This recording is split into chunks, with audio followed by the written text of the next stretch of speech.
Hello everybody, E here. Welcome back to another book review. Today we are talking about Slow Burn on Riverside by Chad Lutzke. Right up front, Chad is a friend of mine. I consider him a friend. I hope he feels the same way. We've done live streams together. We chat on occasion. I am pretty much a Chad Lutzke fanboy. The only one that I have not just completely fanboyed over is the Neon Owl, but that was my own personal preference with how I like my noir, or I like my... I don't know. We'll get into that more in a second, because this book has everything that I love about it, and I think I figured out more of a reason why, because I think Neon Owl was plot heavy. There was an obvious plot. I know that sounds weird, but give me a second. All the other books that I've read from Chad, Wallflower, Skullface Boy, I've read almost all of his stuff, and he's rather prolific. All of his books are rather short, but he's rather prolific. At least one book a year, I would guess. But everything that I have loved, that I have 5-starred, wanted to give 6 stars to, there hasn't really been too much of a plot. Even in Skull-Faced Boy, it was kind of, I don't want to say meandering, but it was all the different locations, all the stuff that had nothing to do with the fact that this character was trying to find his father. In this one, it's pretty much the same thing. You don't know throughout the whole thing where or if there is going to be a plot. Let's say A Foster Home and Flies and Stirring the Sheets are 2 other ones that I absolutely loved from him.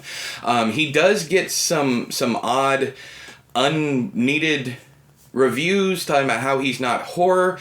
I find his stuff to be far more literary than horror, but there is something horrific or horror in every single one of them. This just isn't like a slasher novel. People are not dropping like flies throughout the whole thing, but in this one, there is definitely a scene at the bonfire that is 100% horror that disturbed me greatly.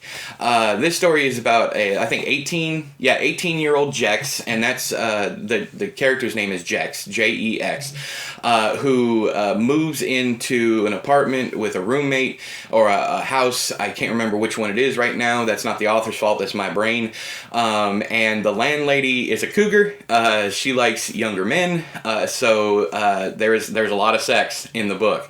Now, it's not a lot of detailed sex. In fact, the sex is more, I think, humorous than it is anything else. But it is also very important to the plot, because the woman's son pops up, or one of the woman's sons pops up, and the bad things start happening. I believe it says back here, it says, but when her teenage son shows up, things take a very dark turn. And they do get dark, they do get weird.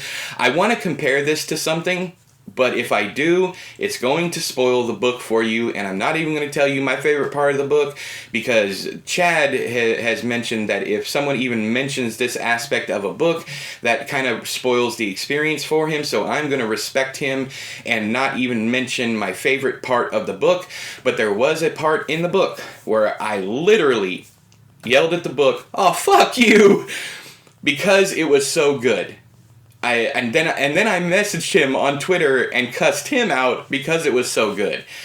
And like I said, I don't even want to discuss what that scene entails or what's going on, because I want you to go in completely blind like I did. In fact, the synopsis is so vague that for once, a synopsis didn't ruin a story for me. Let me read you this. Very short. When 18-year-old Jex moves into a new apartment, his roommate's descent into drugs paves the way for mental illness, while Jex deals with their sexually aggressive landlady. But when her teenage son shows up, things take a very dark turn.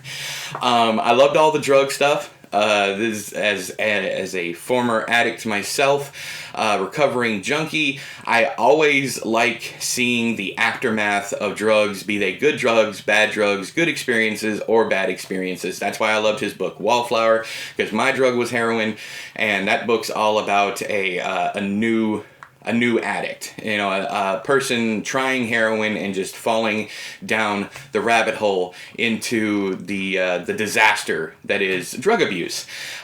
This one, this book isn't getting enough attention. I probably needed to say that up front, but it's the absolute truth.